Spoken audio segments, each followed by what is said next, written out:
सहयोगी हो जाओगे, काल के सहयोगी हो जाओगे, महाकाल के सहयोगी हो जाओगे। हाँ महाकाल के सहयोगी हो जाओगे। मिलेगा सच्चे सुख का साथ, मिलेगा सच्चे सुख का साथ। यहाँ है जग जननी का प्यार, गुरु है अवघड़दानी, सुधा से जिनकी वाणी। गुरु है अवघड़दानी, और हाथों को उठा के ताली बजाइए। वाणी। चलो रे मन शांति कुंज हरिद्वार, यहाँ है जग जननी का प्यार, गुरु है अवघड़दानी, सुधा से जिनकी वाणी। गुरु है अवघड़दानी, सुधा सी जिनकी वाणी। ओ गुरु है अवघड़दानी, सुधा से जिनकी वाणी। गुरु है अवघड़दानी, सुधा सी जिनकी। बोलो राधिपति महाकाल की। एक बड़े सौभाग्य का हम लोग हिस्सा बने हैं और बड़े सौभाग्य का हम लोग अंग बने हैं। मनुष्य के जीवन में दो ही तरह के सौभाग्य आते हैं। कुछ सौभाग्य तो ऐसे होते हैं जो व्यक्तिगत दृष्टि से महत्वपूर्ण होते हैं। आदमी यदि किसी उपाधि को प्राप्त कर लेता है, किसी अवार्ड को अर्जित कर लेता है, कोई राष्ट्रीय या अंतर्राष्ट्रीय अवार्ड को प्राप्त कर लेता है, तो हो सकता है कि उनका मूल्य और महत्व मनुष्य के व्यक्तिगत जीवन में किसी दृष्टि से हो। राष्ट्रपति के साथ फोटो खिंच जाए तो उसका मूल्य थोड़ी देर का होता है, राष्ट्रपति के बदलते ही वो मूल्य भी किसी मूल्य का नहीं रह जाता, वो अवार्ड भी पुराना हो जाता है। पर ऐसे सौभाग्य मनुष्य के जीवन में कभी कभार ही आते हैं जब उसको स्वयं भगवान के साथ चलने का, उनको नज़दीक से देखने का और उनकी योजना का अंग बन पाने का अवसर मिल पाता है। और कितना बड़ा सौभाग्य है कि वो सौभाग्य हम लोगों को मिला है कि जब स्वयं साक्षात भगवान के साथ चलने का, उनकी उस देवीय योजना का अंग बन पाने का अवसर मिला, जिसका अवसर बहुत बड़ी बड़ी महान शक्तियों को भी कभी कभार ही मिल पाता है। इस सृष्टि की जो शायद सबसे ज़्यादा शक्तिशाली और महत्वपूर्ण सत्ताएं हैं, जिनके संकल्प मात्र से हिमालयों को ध्वस्त होते और समंदरों को सूखते वक्त नहीं मिलता, वो महान शक्तियाँ भी गुरुदेव की इस देवी योजना का अंग बनने के लिए पंक्ति में खड़ी दिखाई पड़ती हैं। और उस महान शक्ति के साथ जुड़ पाने का, उनके इस महान योजना का अंग बन पाने का सौभाग्य हम लोगों को मिला है। और आज इस दिव्य प्रांगण में जब हम लोग एक परिवार की तरह से उपस्थित हैं, तो इससे बढ़कर के और सौभाग्य दूसरा क्या हो सकता है कि एक दूसरे को हम लोग भाई की तरह देख पाते हैं, बहन की तरह देख पाते हैं। हम लोग तो यहीं पर पले बड़े हैं और हमें याद नहीं कि हम लोगों ने अपने घर के अंदर खाना कब खाया। हमेशा किसी चाचा जी के यहाँ खाया या किसी मामा जी के यहाँ खाया। मन में हमेशा से भाव रहा कि आज सुबह भले ही घर से हम लोग निकले, मुझे तो बिल्कुल स्मरण नहीं कि घर के अंदर मैं कितना बैठा हूँगा। जब बैठा हूँगा तो किसी मामा जी के यहाँ ही बैठा हूँगा, या किसी चाची जी के हाथ से खाना खा रहा हूँगा, या किसी भाई के साथ घूम रहा हूँगा। और इतना बड़ा सौभाग्य मनुष्य के जीवन में कभी कभार ही मिल पाता है कि जब उसको लगे कि हमारा घर तो इतना बड़ा है, इतने बड़े घर के अंदर हम लोग पल बढ़ रहे हैं, जहाँ पर हर कोई अपना है, हर कोई सगा है और कोई पराया है ही नहीं। तो अपनों के बीच में खड़ा हो पाने का और अपनों के बीच में कार्य कर पाने का सौभाग्य ही कुछ और होता है। और मुझे ऐसा लगता है कि जब उस भाव के साथ व्यक्ति आगे बढ़ता है, तो जो भी उसके द्वारा कर्म होता है वो कर्म सौभाग्य में बदल जाता है। जब आदमी के हृदय में भाव हो कि किसी बड़ी योजना के लिए बड़े भाव के साथ हम लोग कार्य कर रहे हैं। एक छोटी सी कहानी मुझे याद आती है कि एक संत थे, उनसे उनके शिष्यों ने पूछा कि लोग मंत्र तो एक ही बोलते हैं, फिर परिणाम अलग अलग क्यों आते हैं? एक ही मंत्र है, वही गायत्री का मंत्र है, और गुरुदेव के मुंह से निकले तो व्यक्ति के जीवन को बदलने का माध्यम बन जाता है, और किसी और के मुंह से निकले तो यूं ही शब्दावली बन करके रह जाता है। ऐसा क्यों है? संत बोले कि इसका उत्तर देता हूँ, पर बाहर घूम के दूंगा। बाहर लेकर के चले। एक जगह पे लोग मंदिर बना रहे थे, मजदूर जो है ईंटें उठा उठा करके ले जा रहे थे। संत ने एक व्यक्ति को रोका, एक मजदूर को रोका, बोले बेटा क्या कर रहे हो? गुस्सा हो गया, बोले देख नहीं रहे बोझा उठा रहे हैं, क्या सवाल पूछ रहे हो आप, बोझा उठा रहे हैं। बोले अरे अरे बेटा चिंता मत करो। थोड़ा आगे बढ़े, एक और व्यक्ति से पूछा, बोले क्या कर रहे हो भैया? बोले साहब मजदूरी कर रहा हूँ, दिहाड़ी कमानी पड़ती है। बोले अच्छा। थोड़ा आगे बढ़े, एक और व्यक्ति से पूछा कि भैया क्या कर रहे हो? उस व्यक्ति के हाथ प्रार्थना के भाव से जुड़ गए। बोले भगवान का मंदिर बनाने का सौभाग्य मिला है, वही कर रहा हूँ। संत बोले समझ में आया?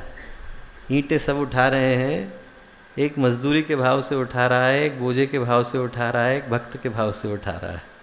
बोले जो जिस भाव से उठाता है उसको वही परिणाम मिल जाता है। हम लोगों के लिए सौभाग्य यहाँ पर हमें भक्त के रूप में उस कार्य को करने का अवसर मिल रहा है जो बहुत कम को मिल पाता है। आज का ये सुयोग जो 24 तारीख को हर माह के आता है, वो भगवान करे कि गायत्री के 24 अक्षरों की तरह से हमारे जीवन में भी 24 प्रेरणाएं दे करके जाए।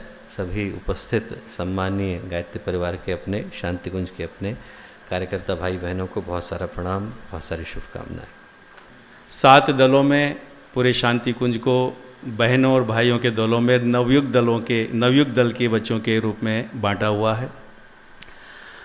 7 सेक्टर पूरे इसके बांटे हुए हैं।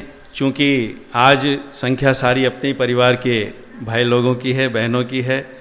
अधिकांश समय कुछ लोग आ जाते थे, कुछ व्यस्त रहते थे, नहीं आते, लेकिन भावनात्मक रूप से सब लोग जुड़े ही रहते थे इस 24 तारीख के महाश्रमदान के साथ। आज के बड़े उत्साह वर्धक भावनापूर्ण श्रमदान की पावन बेला में पावन गुरु पूर्णिमा पर्व बिल्कुल नज़दीक है और हम आप सब तन मन धन से परम पूज्य गुरुदेव के चरणों में अपनी पुष्पांजलि, भावांजलि, समयांजलि अपने पूरे मनोयोग से उनके चरणों में पुष्पांजलि समर्पित करने के लिए तत्पर हैं। उसका प्रथम पुष्प आज खिल रहा है श्रमदान के रूप में। श्रमदान महादान इसीलिए कहा गया है क्योंकि इसमें हम समग्र रूप से, हमारी आंखें भी श्रमदान में लगती हैं, हाथ भी कार्य करते हैं, पैर भी आगे बढ़ते हैं, मन भी लगा रहता है, प्रसन्नता भी बनी रहती है, तत्परता भी बनी रहती है, आलस्य चला जाता है और एक नई स्फूर्ति हमारे अंदर पैदा हो जाती है। इसलिए महाश्रमदान है। और महाश्रमदान भी कब? गुरु पूर्णिमा के पावन अवसर पर। और किसका महाश्रमदान? परम पूज्य गुरुदेव की स्थूल काया का।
गुरु पूर्णिमा के पावन पर्व की सबको अनेकानेक मंगल कामनाएं। बहुत ही अद्भुत अवसर था आज। पूरा शांति कुंज और शांति कुंज के सभी अंतेवासी एक साथ एकत्रित होकर इस गुरुदेव का जो शरीर है उसको स्वस्थ स्वच्छ करने का कार्य कर रहे थे।